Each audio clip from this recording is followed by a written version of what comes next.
बक्सर जिला हमारे साथ वर्षा पांडे हैं, जो बीजेपी की प्रदेश संयोजक है महिला करीरा प्रकोष्ठ की, और बक्सर की दावेदार भी हैं। और सबसे बड़ी बात यह है कि अध्यात्म से भी जुड़ी है, आर्ट ऑफ लिविंग से जुड़ी है, और योगा टीचर भी इनके बारे में लोग कहते हैं कि योगा के टीचर भी है। इनसे जानेंगे कि बक्सर की मूलभूत समस्याएं क्या है। पूर्व में यहाँ से 2 बार मौका दिया गया यहाँ की जनता ने। बाहरी ही थे अश्विनी चौबे को, अभी सुधाकर सिंह है।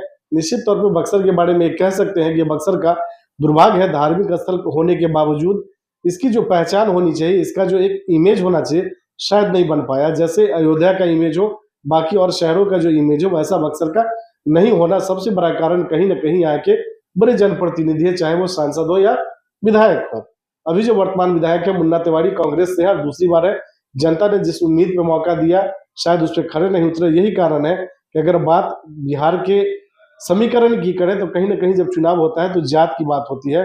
और आज जो ब्राह्मण समुदाय है खासा नाराज चल रहा है, यादव समुदाय उनसे नाराज है। निश्चित तौर पे लोगों को विकल्प की तलाश है, और ऐसे विकल्प की तलाश है जो उनके बीच का हो। एक समस्या ये भी है, एक टर्म के जो विधायक होते हैं वो अपने 3 पीढ़ियों का सोचते हैं। उसका सबसे बड़ा कारण ये होता है कि वो विधायक एन कैन प्रकार चुनाव जीत तो जाते हैं, लेकिन शायद अपने परिवार को ही आगे बढ़ाने में रह जाते हैं। इनके साथ एक प्लस पॉइंट है कि व्यवसायी वर्ग से आती है, तो निश्चित तौर पे इनकी जो सोच है, इनकी जो कोशिश है, वो बक्सर के लिए रहेगी, और जनता भी ये मानती है। आज भी आपको बक्सर की सबसे बड़ी और गंभीर समस्या क्या है जिसका समाधान विगत कई वर्षों में नहीं हो पाया? सबसे पहले तो आपके चैनल के सभी व्यूअर्स को नवरात्रि की हार्दिक शुभकामनाएं मेरी तरफ से। और बक्सर की जहां तक समस्या की बात है, तो मैं ऐसा देखती हूँ कि बहुत सारी गंभीर समस्याएं हैं बक्सर की। लेकिन आप मुझसे अगर पूछेंगे तो मेरा एक ही जवाब रहेगा, नेतृत्व की विफलता ही बक्सर की सबसे बड़ी समस्या है। वर्तमान जो मौजूदा विधायक रहे हैं यहाँ 10 वर्षों से, उन्होंने बक्सर की जनता के समय को सिर्फ बर्बाद किया है, और बक्सर के भविष्य को भी बर्बाद करने का काम किया है। आज भी आपके बक्सर में जो सबसे बड़ी और गंभीर समस्या है वो पेयजल की है। जी, क्या मानती हैं अभी जो वर्तमान आपके विधायक हैं या सांसद हैं, इनका कोई योगदान रहा है इस मुद्दे पे? बक्सर की एक समस्या ये बहुत गंभीर है कि बक्सर का जो गंगा का किनारा है, यहाँ आर्सेनिक युक्त जल की समस्या बहुत गंभीर बनी हुई है। तो जो भी गंगा तट के किनारे बसे हुए पंचायत हैं, वहां पे ये एक समस्या चर्म रोग और कैंसर के रूप में पीड़ित बहुत सारे सामने आ रहे हैं। और विधायक जी अभी तक इस विषय में अगर आप पूछें तो वो बता भी नहीं सकते हैं कि इस तरह की समस्या उनके पंचायत में है भी।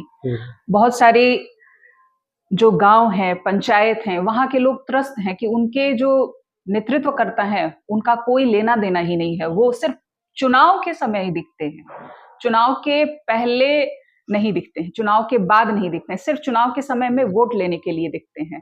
तो बक्सर की जनता कहीं ना कहीं उनके लिए सिर्फ वोट बैंक है, और बक्सर उनके लिए सिर्फ राजनीतिक सत्ता सुख पाने का एक माध्यम है। तो चाहे जल की समस्या हो, चाहे बेसिक कोई भी मूलभूत सुविधाएं हो, सड़क की बात हो, वो शिक्षा की बात हो, स्वास्थ्य की बात हो, हमारे विधायक, माननीय विधायक जो 10 वर्षों से पिछले यहाँ पे हैं, उन्हें कोई लेना देना नहीं है, और उन्होंने कोई भी कार्य नहीं किया है। सिर्फ पेयजल की ही बात नहीं है, हर तरह स्वास्थ्य और शिक्षा की भी वही स्थिति। बिल्कुल बिल्कुल।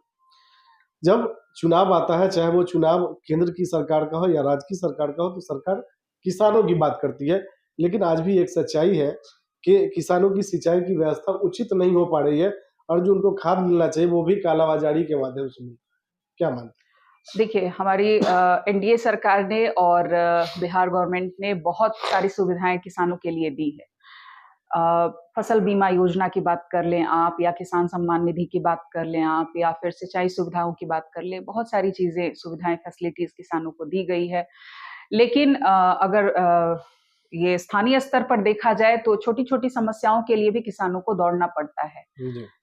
तो मैं जहां तक देख रही हूँ, किसान की बहुत सारी जो मूलभूत समस्याएं हैं उसका सॉल्यूशन करने में माननीय विधायक बिल्कुल फेल हैं। आपका जो बक्सर नगर परिषद है जी, जो आपके विधानसभा के अधीन ही आता है, हाँ, आज ये दुर्भाग्य है कि यहाँ सार्वजनिक शौचालय की सुविधाएं नहीं है। और जो बाईपास के इलाके में कुछ हमने झुग्गी झोपड़ी जैसा घर भी देखा, वहां भी सार्वजनिक शौचालय की व्यवस्था नहीं है। आपको एक चीज मैं बता देती हूँ, आप शायद जानते भी होंगे, अभी आपने जब आप इंट्रोड्यूस कर रहे थे बक्सर को, तो आपने बताया कि एक धार्मिक स्थल है। ये एक बहुत बड़ा ऐतिहासिक स्थल भी है। यहाँ पे 2 बड़े-बड़े युद्ध लड़े गए हैं, जी। ऐतिहासिक युद्ध लड़े गए हैं और साथ ही साथ ये पौराणिक स्थल भी है, महत्ता का स्थान है। यहाँ पे हर दिन हज़ारों की संख्या में जो श्रद्धालु हैं वो बक्सर में आते हैं अपने-अपने धार्मिक आयोजनों को लेकर के। लेकिन यहाँ के जो भी मुख्य जगह हैं, धार्मिक स्थल हैं, ऐतिहासिक स्थल हैं, वहाँ पे कहीं भी आप सार्वजनिक शौचालय, कहीं भी आप चेंजिंग रूम, कहीं भी आप एक विश्राम गृह नहीं देखेंगे। कहीं भी नहीं है, जिसकी वजह से रोज जो हजारों की संख्या में, कभी-कभी ये संख्या लाख तक भी पहुंचती है। अभी तुरंत ही 1 महीने के बाद यहाँ पे पंचकोशी परिक्रमा लगेगी, 1 से 1.5 महीने के बाद, जिसमें बिहार के आसपास के कई राज्यों से श्रद्धालु आते हैं वो पंचकोशी परिक्रमा में भाग लेने के लिए। और जितने भी पंचकोशी परिक्रमा के स्थल हैं, वहां पे कहीं भी सार्वजनिक शौचालय, चेंजिंग रूम की व्यवस्था नहीं है, विश्राम गृह की व्यवस्था नहीं है। तो ये स्थानीय जो हमारा नेतृत्व है बक्सर का, क्या वो 10 वर्षों से अपने बक्सर के इंफ्रास्ट्रक्चर को नहीं समझ पाए हैं, देख नहीं पाए हैं, यहाँ की जरूरत को नहीं समझ पाए हैं? तो इसे क्या कहा जाएगा? फेल्योरिटी कही जाएगी ना। इसके लिए आप किनको जिम्मेदार मानती है? पूरी तरह से नगर परिषद को? पूरी तरह से इसमें पूरा सिस्टम जिम्मेदार है। पूरा सिस्टम जिम्मेदार है। और कहीं ना कहीं सबसे बड़ा दोषी हमारा बक्सर का स्थानीय जो नेतृत्व है जी, विधायक, हमारे माननीय विधायक, वो जिम्मेदार हैं इसके। आज भी आपके बक्सर विधानसभा में सबसे गंभीर समस्या सड़क की है। जो दूर देहात का इलाका है, वहाँ सड़क की स्थिति भी अच्छी नहीं है और जल जमाव भी एक समस्या है जी। जब आप जाती हैं तो किस तरह की परेशानियों का सामना करना पड़ता है? देखिए, मैं तो जाती हूँ तो मैं जो रेगुलर का ये दौरा करती हूँ, जिसमें जनता से मुझे हमेशा ही मिलना पड़ता है, तो मैं ये देखती हूँ कि एक-एक दिन ये लाखों की संख्या जो है, इस दुख से, इस कष्ट से रोज प्रभावित हो रही है। बच्चों को स्कूल जाना है, युवाओं को अपने काम पे जाना है, किसानों को अपने काम पे जाना है। तो जो इतनी बड़ी आबादी है, अभी आप यहाँ से जासो जब चले जाएंगे, बक्सर प्रखंड के लगभग 5 पंचायत बुरी तरह से इस सड़क की समस्या से प्रभावित है। गंदा जल जमाव, कीचड़ से भरी हुई, मतलब वो सड़क तो उसे कह ही नहीं सकते हैं, सड़क के नाम भर बस है वो। तो लाखों की संख्या इस बदतरी से रोज प्रभावित हो रही है और हमारे जो माननीय विधायक हैं, उनको इससे कोई भी लेना देना नहीं है। जो आखिरी पंक्ति के लोग हैं, चूंकि बिहार में डबल इंजन की सरकार है, आप उसी पार्टी से आती हैं, जो आखिरी पंक्ति के लोग हैं, जिसके बारे में सरकार कहती है कि मुख्य धारा से जोड़ते हैं, जो दलित और महादलित वर्ग के लोग हैं आपके बक्सर विधानसभा में, उनको बासगीत पर्चा के माध्यम से 3 डिसमिल भूमि आवंटन किया गया है। अभी देखिए, प्रधानमंत्री जी के द्वारा जो प्रधानमंत्री आवास योजना के द्वारा जो हर गरीब को एक घर का सुविधा दिया जा रहा है, मैंने बक्सर के कई पंचायतों में देखा है कि कई गरीब परिवारों को उनका अपना घर मिल गया है, उनके घर पेयजल पहुंच रहा है। तो बक्सर के कई पंचायतों में मैंने जब दौरा किया है, तो प्रधानमंत्री जी की इस योजना से लोग लाभान्वित हो रहे हैं। ये मैंने चीज देखी है। बिहार में शराब बंद है क्या? शराबबंदी हाँ पूरी तरह से लागू है, बिल्कुल खुलेआम। अब कोई भी सड़क पे लोटता पोटता नहीं मिलता है और शराब के ठेके पे लंबी लंबी कतारें नहीं दिखाई देती हैं। और महिलाएं, मैं ये मानती हूँ कि बिहार में जो शराबबंदी हुई है, उससे महिलाओं को बहुत राहत मिली है, क्योंकि पहले जब एक गरीब आदमी 500 रुपए कमा करके घर जाता था, तो पहले दारू के ठेके पे भागता था दारू लेने के लिए।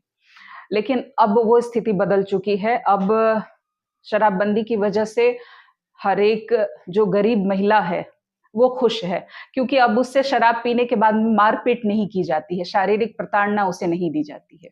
लेकिन कहीं ना कहीं इसका एक साइड इफेक्ट भी है कि बिहार का ज्यादातर युवा सूखे नशे की चपेट में आ गया है। सरकार को इस ओर पहल करनी चाहिए। शराबबंदी है, बिल्कुल होना चाहिए, बंद होना चाहिए, लेकिन ये जो सूखा नशा धीरे धीरे बढ़ता जा रहा है, किसी भी तरह का नशा हो, किसी भी तरह का नशा हो, वो युवाओं को या फिर देश को बर्बाद ही करता है। जी। तो किसी भी आयु के लिए, किसी भी उम्र के लिए नशा किसी भी तरह का उचित नहीं है। तो मैं तो ये मांग करूंगी कि हर तरह के नशे की बंदी की जाए पूरी तरह 2025 का से। जो विधानसभा चुनाव है, आपको क्या लगता है आपकी जो सरकार है बिहार में कहीं न कहीं आम लोग ब्यूरोक्रेसी से जूझ रहे हैं, अफसरशाही से। इसका खामियाजा ना पार्टी को उठाना होगा क्या? ब्यूरोक्रेसी से हमारी जो सरकार है, देखिए, आप आज से 20 वर्ष पहले हुँ। बिहार की स्थिति को देख सकते थे। जी। क्या स्थिति थी बिहार की? पूरी तरह से भ्रष्टाचार और जंगल राज से युक्त था। सुप्रीम कोर्ट ने ही बिहार को ये बता दिया था कि यहाँ तो जंगल राज है। जी। लेकिन आज पूरी तरह से एक नक्सल प्रभावित बिहार राज्य था। नक्सल प्रभावित था, यहाँ पे नरसंहार होते थे, बड़े-बड़े नरसंहार। लेकिन आज की स्थिति ये है कि यहाँ पे सुशासन है। सुशासन यानी कि गुड गवर्नेंस की पहचान है। सुशासन मैं मानता हूँ, ब्यूरोक्रेसी आज हावी है क्या? ब्यूरोक्रेसी बिल्कुल नहीं हावी है। नहीं हावी है। नहीं है। हम लोगों की सहयोग और शुभकामनाएं आपके साथ है। पार्टी आपको सिंबल देती है और जनता मौका देके अगर बक्सर का विधायक बनाती है, तो चुनाव जीतने के बाद आपकी पहली प्राथमिकता क्या होगी? सबसे पहली मेरी प्राथमिकता बक्सर का ये जो रोज का जो जाम, यहाँ पे बक्सर में जो लाखों की संख्या में रोज आते हैं लोग, ये एक बहुत मूलभूत समस्या है, छोटी सी समस्या है, जिसका समाधान बहुत तरीके से किया जा सकता है, जिसमें ना हमें केंद्र सरकार की मदद की जरूरत है, ना ही राज्य सरकार की मदद की जरूरत है, लेकिन एक इच्छा शक्ति की जरूरत है। तो बक्सर को एक मजबूत, ईमानदार नेतृत्व प्रदान करना, ये मेरी सबसे बड़ी प्राथमिकता होगी। मैं राजनीति में सेवा के ही लिए आई हूँ और यही मेरी प्राथमिकता रहेगी, एक ईमानदार, सशक्त और सेवा भाव से नेतृत्व करना। और इसी स्तर पे मैं सभी समस्याओं का समाधान करने के लिए तत्पर हूँ। चलिए वर्षा पांडे जी, हमसे बात करने के लिए बहुत-बहुत धन्यवाद।